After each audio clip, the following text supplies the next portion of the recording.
Mkurugenzi wa Nyahururu Elite Schools Tabitha Waithaka alisisitiza umuhimu wa kuwatambua wanafunzi wenye vipaji tofauti na kuwapa mwongozo unaoweza kuwasaidia kufikia ndoto zao za kitaaluma.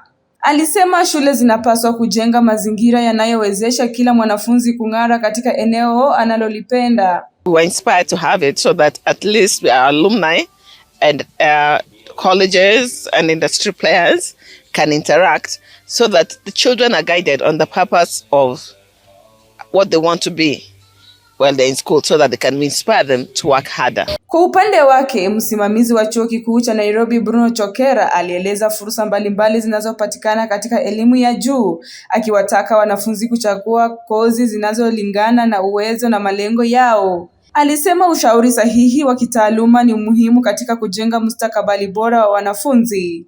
They will be able to identify the areas that they have passion in and the areas that they have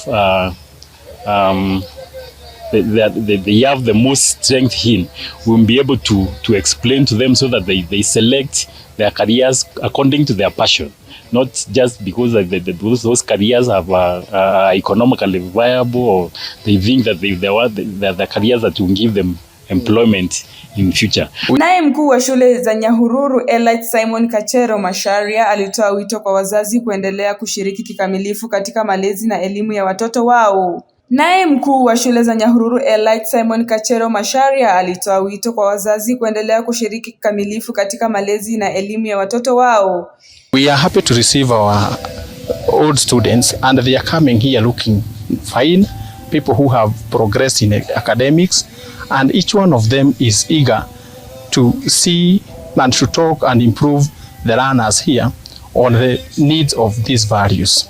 So we are grateful that the organizing committee and the management prepared this event for the learners so that they can see the importance of the values that we teach them. Wadau hao sasa wanatazamia kuimarisha ushirikiano kati ya shule na taasisi za elimu ya juu ili kuwapa wanafunzi taarifa, mwelekeo na fursa zinazoweza kuwasaidia kufikia malengo yao ya kielimu na kitaaluma. Nikiripotia mtazamo wa Dira ya Runinga ya Tandao, jina langu ni Magdalene Lubisia.